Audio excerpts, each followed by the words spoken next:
வணக்கம். Great ventures வழங்கும் லாபம் கமாரோட்டியில் ஜெயிக்கலாம் வாங்க. இன்றைய நிகழ்ச்சிக்கு நம் அரங்கத்திற்கு வந்திருப்பவர் கிரேட் வெஞ்சர்ஸ் நிறுவனத்தின் தலைவரான திரு ஹரிஹரன் அவர்கள்.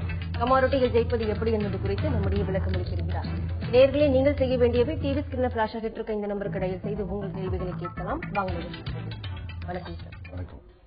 கடந்த வாரம் கமாரோட்டி மார்க்கெட் எப்படி இருந்தது சார்? கடந்த வாரம் ஏதாவது சந்தையின் போக்கு எப்படி இருந்தது பொதுவாக பார்க்கும்போது? பெரிய மாறுதல் இல்லை. கடந்த வாரம் எடுத்து பார்த்தோம்னா ஓவரால் இந்தியன் மார்க்கெட் எடுத்து பார்த்தா படிப்படியா சிறிதளவு மார்க்கெட் இறங்கிட்டு தான், எல்லா கமாடிட்டிஸுமே இறங்கிட்டு தான் இருக்கு.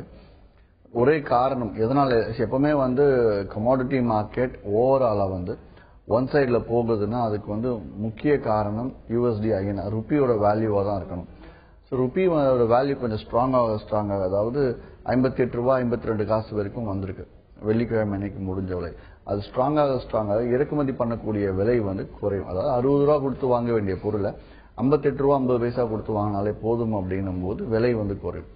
அதனால மட்டும்தான் இறங்குச்சு சென்ற வாரம். அதே மாதிரி கச்சா எண்ணெய் மட்டும் இன்வென்ட்ரி ஷார்ட் சப்ளை அப்படிங்கிறதுனால கொஞ்சம் மேலே போச்சு. அது இன்று ஃபோர்காஸ்ட் வெளியாக இருக்கு. அதுல இன்வென்ட்ரி எக்ஸ்ட்ராவா இருக்கு அப்படிங்கிற மாதிரி தான் செய்தி வெளியாகலாம் அப்படிங்கிற ஃபோர்காஸ்டும் இருந்துட்டு இருக்கு. பேஸ் மெட்டல்ஸை பொறுத்த வரைக்கும் சைனீஸ் எக்கானமி போன வாரம் ரீஃபார்ம், அதனால ரீஃபார்ம் ஆகும்ன்ற எக்ஸ்பெக்டேஷன்ல அப் ட்ரெண்ட் லண்டன் மெட்டல் எக்ஸ்சேஞ்சில் அதை இங்க ருபி ஸ்ட்ராங் ஆனதுனால கொஞ்சம் இறங்க ஆரம்பிச்சது. ஸோ இது ரெண்டுத்தையும் ஒப்பிட்டு கலந்து பார்க்கும்போது மார்க்கெட் சைட்வே மார்க்கெட்டா ரன் ஆயிட்டு இருந்தது. அதே இந்த வாரம் எடுத்து பார்த்தோம் அப்படின்னா அகைன் கோல்டும் சில்வரும் பெரிய மாறுதல் இருக்காது, சைட்வே மார்க்கெட்டா தான் இருக்கும் அப்படிங்கிற மாதிரி முக்கிய செய்திகள் எதுவும் இந்த வாரம் வெளியாகிறதுக்கான வாய்ப்பும் கிடையாது. அதனால இன்ட்ராடே ட்ரேடர்ஸ்க்கு புதுசா வரவங்களுக்கும் ரொம்ப சாதகமான மார்க்கெட்டா இருக்கும். ஏன்னா லாஸ் அப்படிங்கிறது மிக குறைவா இருக்கும், போட்ட ரேட் திருப்பி கிடைக்கும் அப்படிங்கிறத பொறுத்து இருந்து இருக்கலாம்.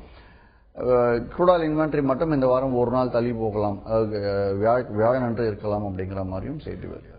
சார், லாஸ்ட் வீக் இப்போ கமாடிட்டி மார்க்கெட் ஒரு ஸ்லக்கிஷ் மூவ்மெண்டே இருந்தது. அதை அடைய காரணம் என்ன சார்? என்ன reason sir? Sluggish it's periodical pattern. அது எப்படி பார்த்தாலும் உங்களுக்கு வருடம் முழுக்க மார்க்கெட் ஃபாஸ்டாலாம் இருக்காது. அப்படி பார்த்தோன்னா ஃபாஸ்டா இருக்கும்போது ஏன் ஃபாஸ்டா இருந்ததுன்னு கேட்க முடியாது இல்லையா. மார்க்கெட் பெரிய நியூஸ் எதுவும் டெலிவர் ஆகல, அதனால கொஞ்சம் ஸ்லோவா இருக்கும். அதுவும் இல்லாமல் ஓவரால் வேர்ல்டு ஃபண்ட்ஸ் ரீஅலோகேஷன் நடக்க ஆரம்பிக்கும். ஆல்ரெடி கோல்டு நடந்தது, இப்போ எனர்ஜிஸ்லயும் பேஸ் மெட்டல்ஸ் நடக்க ஆரம்பிக்கும். அதனால அந்த டைமுக்கு என்ன பண்ணுவாங்கன்னா பெரிய அளவுல இன்வெஸ்டர்ஸ் பெரிய லெவல் இன்வெஸ்டர்ஸ் உள்ள வர மாட்டாங்க. அது மட்டும் இல்லாமல் உலக செய்திகள் எதுவுமே ஒன் சைட் ட்ரெண்டா இருக்க மாதிரி நியூஸஸ் கிடையாது. ஃபார் எக்ஸாம்பிள் இப்ப க்ரூட் ஆயில் எடுத்துக்கிட்டோம், வின்டர் சீசன் வருதுன்னா வின்டர் சீசன்ல க்ரூட் ஆயில் ப்ரொடக்ஷன் ஏரியாவில் எதுவும் ப்ராப்ளம் அப்படிங்கிற மாதிரி ஒரு நியூஸ் வெளியாகுது. இல்ல டெக்னிக்கலா ஏதோ பிரேக் அவுட் இருக்கு அப்படின்னா மார்க்கெட் ஒரு ஜம்ப் கொடுக்கும். டெக்னிக்கல் பிரேக் அவுட்டும் இல்ல. ஃபார் எக்ஸாம்பிள் கோல்டு எடுத்துட்டா கிட்டத்தட்ட 1.5 மாதமாவே நம்ம சொல்லிட்டு இருக்கோம். அதே ரேஞ்சில தான் இருக்கு. $1270 பிரேக் ஆகல, $1330 பிரேக் ஆகல. அந்த சைடு கம்ப்ளீட் சைட்வே மார்க்கெட்ல இருக்கிறதுனால பெரிய அளவு ட்ரெண்டே ஃபார்ம் ஆகல. இதனால பொசிஷனல் ட்ரேடர்ஸ்க்கு மட்டும்தான் இது கொஞ்சம் இன்வெஸ்ட்மெண்ட்ஸ் பிளாக் ஆகி இருக்குமே தவிர ரெகுலர் ட்ரேடர்ஸ் இன்னும் இன்ட்ராடே ட்ரேடர்ஸ்க்கு இது ரொம்ப ரொம்ப ரொம்ப ரொம்ப சாதகமான மார்க்கெட். அது மட்டும் இல்லாம கடந்த 2-3 மாதம் எடுத்து பார்த்தோம்னா ப்ராஃபிட் மேக்கிங் நிறைய இருக்கு, லாசஸ் பெரிய அளவுல குறைஞ்சிருக்கு ரீட்டைல் இன்வெஸ்டர்ஸ் பொறுத்த வரைக்கும். பேசலாம் சார். ஒரு நேர்ல இருக்காங்க. வணக்கம் சரவணன். வணக்கம் மேடம். சொல்லுங்க சரவணன், உங்க கேள்வி என்னன்னு சத்தமா கேளுங்க. ஓகே சார், நான் இப்போ 27,200ல கோல்டு செல் வச்சிருக்கேன். சரிங்க. அது இன்னைக்கு எப்படி சார் மார்க்கெட் ஓபன் எப்படி இருக்கும், மேல வருமா இல்ல கீழே போகுமான்றது? மார்க்கெட் 349ல முடிவடைஞ்சிருக்கு. இன்னைக்கு லெவல்ஸ் நோட் பண்ணிக்கோங்க, அது மைண்ட்ல வச்சு ட்ரேட் பண்ணுங்க. இதே 27,372க்கு மேல மார்க்கெட் ஏற ஆரம்பிச்சதுன்னா அந்த ஷார்ட்டை நீங்க வெளியாகலாம். வேணுமானாலும் வெளியாயிட்டு நீங்க ஃப்ரெஷ்ஷா பையிங் வேணா பண்ணி 27,444ல நீங்க வெளியாகலாம் முதல் டார்கெட்டா வச்சு. இல்ல இரண்டாவது டார்கெட் வெயிட் பண்றதா இருந்தா 27,540 ஆகலாம். So market sluggish market, intraday movement நல்லா இருக்கும் அப்படின்னும் போது டார்கெட் 1ல நீங்க வெளியாகிறது நல்லது. அப்படி மார்க்கெட் மேலும் இறங்கி 27,252க்கு கீழே மார்க்கெட் இறங்க ஆரம்பிச்சதுன்னா அந்த மார்க்கெட் முடிவடைந்த விலை 349. ஸோ அங்கிருந்து மார்க்கெட் இன்னைக்கு மார்னிங் ஓப்பனிங்ல பைட் சைட்ல ஓரளவுக்கு மூவ்மெண்ட் கொடுத்துட்டு அப்புறம் தான் டவுன் சைட்ல வரும்ன்ற எக்ஸ்பெக்டேஷன் இருக்கு. அப்படி பார்க்கும்போது 27,250க்கு இறங்குச்சு அப்படின்னா தாராளமா இன்னொரு 2 லாட் கூட நீங்க ஷார்ட்டை ஆட் பண்ணிட்டு ஃப்ரெஷ்ஷா ஷார்ட் ஆட் பண்றவங்க தாராளமா ஆட் பண்ணிக்கலாம்.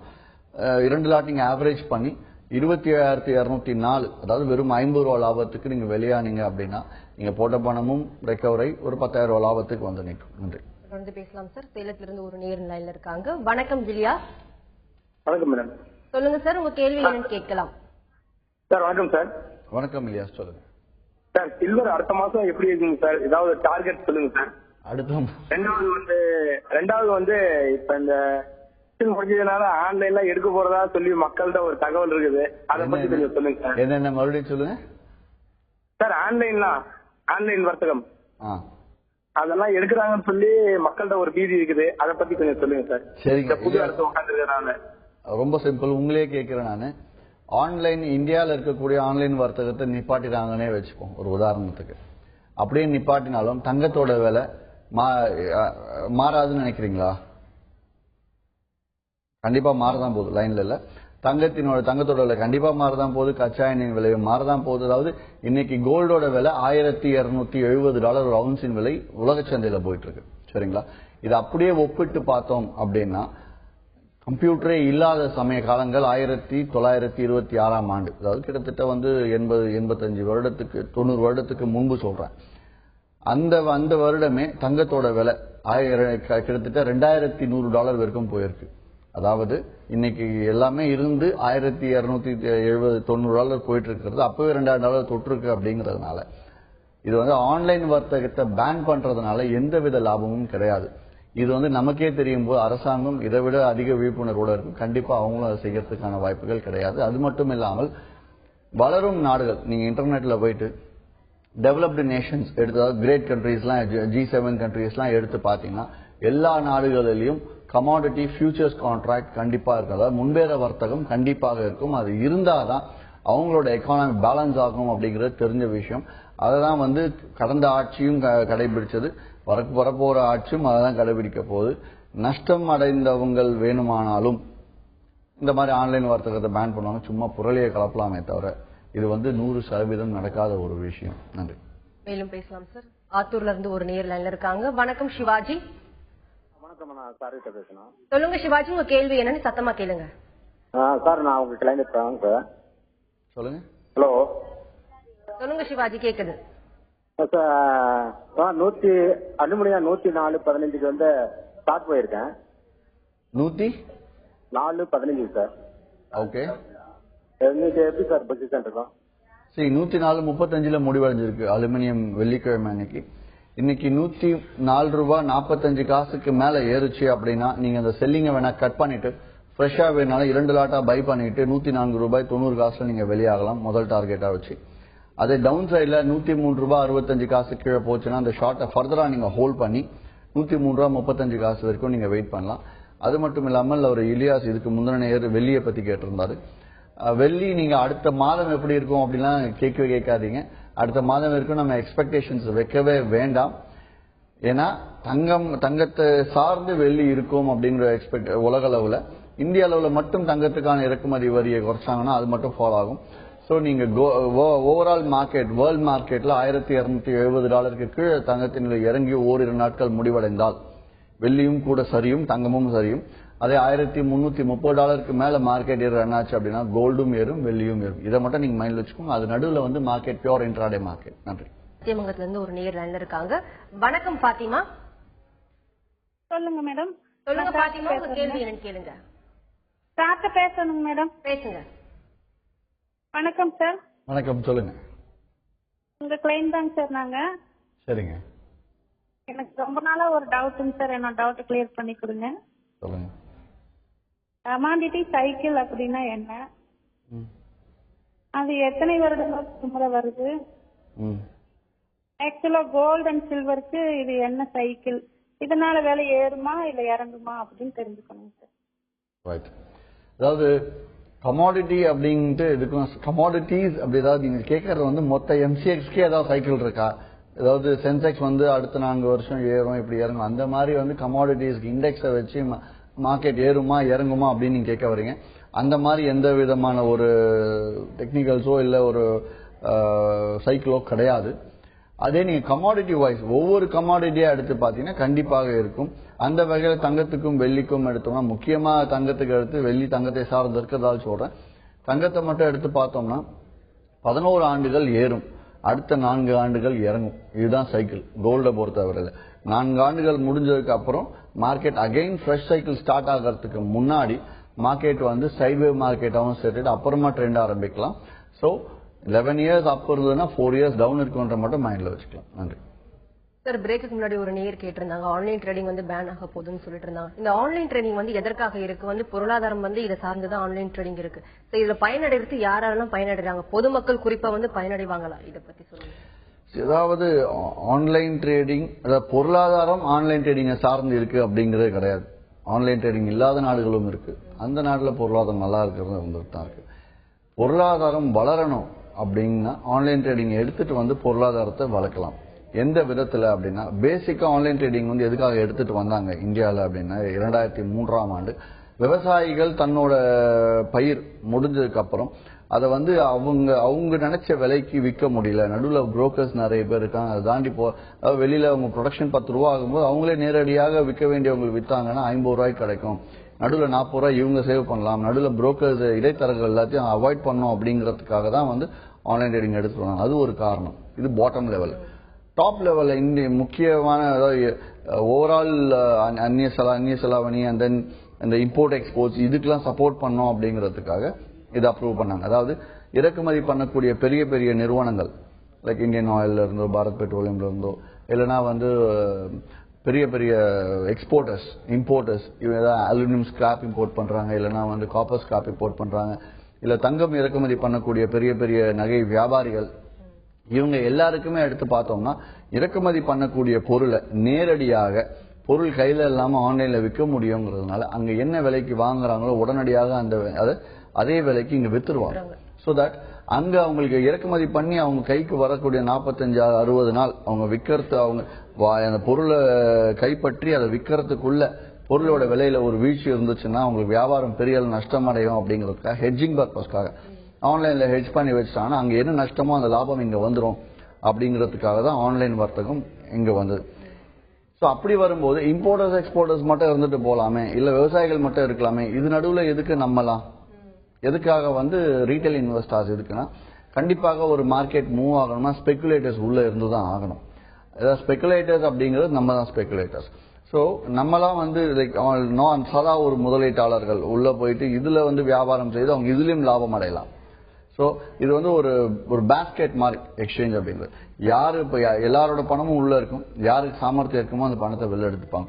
லெட் இட் பி ஸ்பெகுலேட்டர், சின்ன லெவலில் இருக்க ஸ்பெகுலேட்டர், இல்லைன்னா பெரிய லெவலில் இம்போர்ட்டர் எக்ஸ்போர்ட்டர் ஆர் விவசாயிகள், யார் வேணாலும் இது லாபம் அடையலாம். ஸோ இதுக்காக ஆன்லைன் வர்த்தகம். இதை வச்சு பொருளாதாரம் எப்படி வளரும் அப்படின்னு எடுத்து பார்த்தோம்னா, அதாவது ஒரு முதலீட்டாளர் அங்க இருந்து ஒரு பொருளை இறக்குமதி பண்றாரு, அவர் இங்க கைக்கு வரத்துக்குள்ள வந்து அவருக்கு இம்போர்ட் இருக்கு, ஒரு நஷ்டம் ஆகுது அப்படின்னா இவரோட பணம் இந்த நாட்டை விட்டு வெளியேறி இருக்கும். ஸோ வெளியேறும்போது அதிகபட்ச லாஸ்ல வெளியேறி இருக்கும். அதனால அதை ஹெட்ஜ் பண்ணிட்டாங்க அப்படின்னா அந்த நஷ்டம் வந்து நாட்டை விட்டு வெளியில போகாது. எப்படி அப்படின்னா, கமாடிட்டி எக்ஸ்சேஞ்ச் வந்து முழுக்க வேர்ல்ட் மார்க்கெட்டை பேஸ் பண்ணி ஒட்டியே போறதுனால விலை மாற்றம் பெரிய அளவில் இருக்காது. அப்படிங்கறதுனால நஷ்டம் அடைஞ்சு பணம் இந்தியா விட்டு வெளியில போகாம உள்ளே இருக்கும் அப்படிங்கறதும் ஒரு பெரிய நோக்கம். தொடர்ந்து ஆன்லைன் ட்ரேடிங் குறித்து மேலும் பேசலாம் சார். அடுத்த நேயர் லைன்ல இருக்காங்க. வணக்கம் மணிகண்டன். வணக்கங்க, பேசலாம் சார். வணக்கங்க சார். வணக்கம், சொல்லுங்க சார். வரும் வியாழக்கிழமை யூரோப்ல எலெக்ஷன் சார். சரி, அப்ப கமாடிட்டி மார்க்கெட் எப்படி இருக்குன்னு நினைக்கிறீங்க? அந்த தாக்கம் இருக்கு. யூரோப் எலெக்ஷன் இருக்கு அப்படின்னா கண்டிப்பாக பேஸ் மெட்டல்ஸ் வந்து சைட்வே மார்க்கெட்டா இருக்கும், ட்ரெண்ட் மார்க்கெட் கிடைக்காது. நம்பர் 1.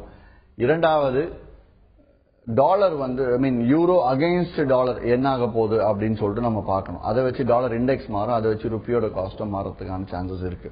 ஸோ இப்படி பார்க்கும்போது ஒரு எலெக்ஷன் நடக்குன்னா கண்டிப்பா வந்து எக்கானமி கொஞ்சம் வீக்கா தான் இருக்கும். ஆனால் நம்ம ஊர்ல எலெக்ஷன் நடக்க போற மாதம் எக்கானமி கொஞ்சம் பெட்டரா இருந்தது. அந்த ஊர்ல எப்படி இருக்கு, என்ன லைக் பவர்ல இருக்கவங்களும் ஆப்போனன்ட் பார்ட்டியும் எந்த அளவுக்கு இருக்காங்க அப்படிங்கிறது தெரியாது. அதை வச்சுதான் வந்து யூரோவோட விலை நிர்ணயிக்கப்படும். அதை வச்சு டாலரோட விலை நிர்ணயிக்கும். ஸோ அதை வச்சு ருப்பியோட இம்பாக்ட் இருக்கும், கமாடிட்டிஸ்ல இம்பாக்ட் இருக்குங்கிறது தான் ஆக்சுவல் கரெக்டான லைன் பார்த்தேன். ஆனால் இதுல வந்து பெரிய அளவு மாறுதல் இருக்காது அப்படிங்கிற என்னுடைய எக்ஸ்பெக்டேஷன். ஆனால் பேஸ் மெட்டல்ஸ் மட்டும் சைடுவே மார்க்கெட்டா இருக்கும் அப்படின்னு சொல்லிட்டு நம்பலாம். மேலும் பேசலாம் சார். சேலத்துல இருந்து ஒரு நிகர் லைன்ல இருக்காங்க. வணக்கம் மணிகண்டன். Good morning ma'am. பேசுங்க சார். வணக்கம் சார். மணிகண்டன் பேசுறேன். வணக்கம் சொல்லுங்க சார். இப்ப நாங்க ஒரு 10 பவுன் நகை இருக்குங்க சார். சரிங்க. கோல்டு. சரி. ஹலோ. அது வந்து இப்ப சேல்ஸ் பண்ணலாமா இல்ல இன்னும் தங்க வேலை குறையுமா எப்படிங்க சார்? இந்த வாரத்துல இன்னும் குறையுங்களா இந்த மந்த்ல எப்படிங்க சார்? நீங்க வாங்கின விலையில இருந்து இப்ப லாபத்துல இருக்கா? இல்லைங்க சார், நஷ்டமா இருக்கு. லாஸ்ட் வீக்கே பார்த்தா நாங்க 23,500 வாங்கணும், செய்கூலி சேதாரம்லாம் சேர்த்து. நஷ்டத்துல இருக்கு அப்படின்னா நீங்க விற்கவே வேண்டாம். அடுத்த 2-3 வருடங்கள் நீங்க வச்சுட்டு இருந்தா மறுபடியும் லாபத்துக்கு வரும், அப்ப நீங்க வித்துக்கலாம். அப்ப அவசரப்படாதீங்க. ஆனால் உங்களுக்கு தேவைக்காக நீங்க கஷ்டத்துக்காக விற்கணும்ன்ற சூழ்நிலை வந்தால் நம்ம எதுவும் சொல்ல முடியாது. ஆனால் ட்ரெண்ட் வைஸ் பாத்தீங்கன்னா, ஏன்னா முதலீடு செஞ்சுட்டீங்க, அதே நஷ்டத்துல விற்கணும், எடுத்து நீங்க லாக்கர்ல வச்சீங்கன்னா கண்டிப்பாக ட்ரெண்ட் அப் ட்ரெண்ட் ஆகும். மேபி இந்த வருடம் வேணாலும் மார்க்கெட் ரேட் பெரிய அளவுல வராது, படிப்படியாக இறங்க தான் செய்யும். அப்படிங்கறதுனால அடுத்த வருடம் கூட நீங்க லாபத்தை ஈட்டலாம். பொறுத்திருந்தே செய்யுங்க. நன்றி சார். இப்ப சென்னையில ட்ரேடிங் ஆபீஸ், அதாவது ஹெட் ஆபீஸ் இருக்கு. மற்ற சின்ன நகரங்கள், சிறிய நகரங்கள், மற்ற சிட்டிஸ் கம்பேர் பண்ணும்போது ட்ரேடிங் ஆபீஸ் இருக்கு. அவங்க எப்படி தொடர்பு கொள்வாங்க சார்? பிரான்ச்சைசி. அதாவது தமிழ்நாட்டை பொறுத்தவரையில் great ventures the only company. முக்கிய நகரங்கள், அதாவது ஸ்டார்ட் ஃப்ரம் சென்னையில எடுத்தோம்னா பாண்டிச்சேரி, கோயம்புத்தூர், திருப்பூர், ஈரோடு, சேலம், நாமக்கல், தூத்துக்குடி, அண்ட் தென் திருச்சி, மதுரை, இந்த மாதிரி முக்கிய நகரங்கள் எல்லா ஊர்லயுமே கிரேட் வெஞ்சர்ஸோட மண்டல அலுவலகமே இருக்கு. அதனையொற்றி அதனை சுற்றி இருக்கக்கூடிய மற்ற சிறிய நகரங்கள்ல கிளைகள், பிரான்ச்சைசிஸ் எல்லாமே இருக்கு. ஸோ இந்த பிரான்ச்சைசிஸ் எல்லாமே நிறையவே இருக்கும். அதுவே ஒரு 72 இருக்கு. நேரடி மண்டல அலுவலகங்கள் 11 இருக்கு. ஸோ ஹெட் ஆபீஸ்ல என்ன ட்ரைனிங் கொடுப்போமோ, என்ன சர்வீஸ் கிடைக்குமோ அந்த சர்வீஸ் நேரடியாக அந்த அலுவலகம் எல்லாத்தையும் கிடைக்கணும் அப்படிங்கிறதுக்காக தான் முக்கிய நகரங்களை பிளேஸ் பண்ணிருக்கு. அந்தந்த ஊர்ல இருக்கவங்க, கோயம்புத்தூர்ல கூட இருக்கு, அந்தந்த ஊர்ல இருக்கவங்க தாராளமா அங்க போய் பயிற்சி எடுத்துக்கலாம். ஏன்னா ஒவ்வொரு ஆபீஸும் பெரிய அளவுல முதலீடு செஞ்சுதான் ஒவ்வொரு ஆபீஸும் அங்க இன்டீரியர்ஸ் எல்லாமே சரி அந்த அளவுக்கு கம்ஃபர்ட் கொடுத்து வச்சிருக்கோம். தாராளமா பயனடையலாம். Sir, US market last week start பண்ணும்போது, அதாவது முடியும் போது ஒரு வீழ்ச்சி அடைமை, அதாவது எப்படி ஸ்டார்ட் பண்ணிச்சோ அதே மாதிரி தான் முடியும் போது இருந்தது. தங்கத்தின் மீதான வீழ்ச்சி இருந்தது. சோ இந்த தருணத்துல இன்வெஸ்ட் பண்ணலாமா சார் தங்கத்தின் மீதான? அதுல யூஎஸ் மார்க்கெட் முக்கியமா எல்லாருக்கும் என்ன குழப்பம் இருக்கும்னா, அமெரிக்க சந்தையில தொடர்ந்து பேசலாம் சார். சற்று முன் கிடைத்த செய்தி, மோடியின் பதவியேற்பு விழாவில் பங்கேற்பதற்காக இலங்கை அதிபர் ராஜபக்சே தற்போது வந்துள்ளார். அதனுடைய நேரடி காட்சிகளை தற்போது பார்க்கலாம்.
நரேந்திர மோடியின் பதவியேற்பு விழாவிற்காக இலங்கை அதிபர் ராஜபக்சே தற்போது டெல்லி வந்தடைந்தார். அதனுடைய நேரடி காட்சிகளை தற்போது பார்த்தீர்கள். சார் தொடர்ந்து பேசலாம். அடுத்த நேர் லைன்ல இருக்காங்க.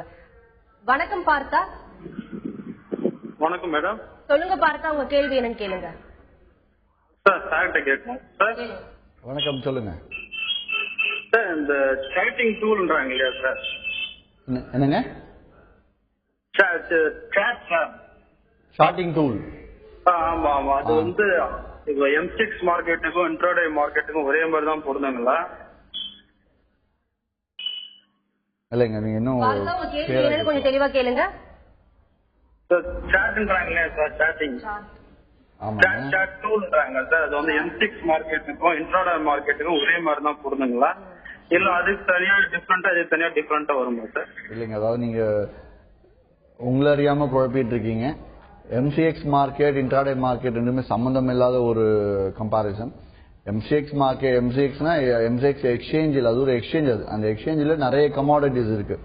ஒவ்வொரு கமாடிட்டிக்கும் இன்ட்ராடே எடுத்து பண்ணணுமா அப்படின்னு சொல்லிட்டு கேட்கலாம் நீங்க. அது மாதிரி ஒவ்வொரு கமாடிட்டி இன்ட்ராடே எடுத்து பண்றதுக்கு சார்ட்டிங் டூல்ஸ் இருக்கான்னு கேட்கலாம் நீங்க. ஸோ அப்படி பார்க்கும்போது பொதுவா MCXல இருக்கக்கூடிய எல்லா கமாடிட்டிஸ்க்குமே சார்ட்டிங் டூல்ஸ் இருக்கு. அதுல ஒவ்வொரு கமாடிட்டிக்கும் ஒவ்வொரு சார்ட்டிங் டூல் நம்ம பேக் டெஸ்ட் பண்ணி பார்க்கணும். அதாவது கடந்த 2-3 வருடங்கள்ல குறைந்தபட்சம் கடந்த 3 மாதங்கள் எப்படி இருந்திருக்கு அப்படின்னு பார்த்து எந்த டூல் நல்லா இருக்கும் அந்த டூலை நீங்க சூஸ் பண்ணி பண்ணலாம். சார்ட்டிங் டூல் அப்படிங்கிற ஒண்ணு இல்ல, இட்ஸ் டூல்ஸ் அண்ட் இண்டிகேட்டர்ஸ் ரெண்டுமே இருக்கும். ரெண்டுத்தையுமே நீங்க எதை போட்டு எதை வச்சு கம்பேர் பண்ணி நீங்க பண்ணணும் அப்படிங்கிறது நிறுவனங்கள் சொல்லிக் கொடுப்பாங்க. கிரேட் வெஞ்சர்ஸ்ல சார்ட்ஸ் ஃப்ரீ இலவசமாக கொடுக்க ஆரம்பிச்சிட்டோம். அந்த சார்ட்ல தெளிவா வந்து எங்க வாங்கணும், எங்க விற்கணும், டார்கெட் 1, டார்கெட் 2, டார்கெட் 3 என்னன்னு எல்லாமே அதுவே லைன் பண்ணிடும். ஸோ உங்களுக்கு ரொம்ப ஈஸியா இருக்கும் அதை இம்ப்ளிமெண்ட் பண்றது. நன்றி. Thank you sir. நீங்க இங்க அரங்கத்துக்கு வந்தது இவ்வளவு நேரமா கமாடிட்டி வாணிபத்தில் இருக்கக்கூடிய பலவிதமான ஏற்றம் இறக்கங்கள் குறித்து நிறைய விஷயங்கள் பகிர்ந்துக்கிட்டீங்க. நேர்கள் கேட்ட ஒவ்வொரு கேள்விக்கும் ரொம்ப பொறுமையா பதிலளிச்சுன்னு நன்றி சார். நன்றி. கிரேட் வெஞ்சர்ஸ் வழங்கும் லாபம் கமாடிட்டியில் ஜெயிக்கலாமாங்க நிகழ்ச்சிக்கு இன்று நம் அரங்கத்திற்கு வந்திருப்பவர் கிரேட் வெஞ்சர்ஸ் நிறுவனத்தின் தலைவரான திரு ஹரிஹரன் அவர்கள். கமாடிட்டியில் ஜெயிப்பது எப்படி என்பது குறித்து அவர்கள் சொன்ன பலவிதமான கருத்துக்கள் உங்களுக்கு ரொம்ப பயனுள்ளதாக அமைஞ்சிருக்கும். மீண்டும் சந்திப்போம். வணக்கம்.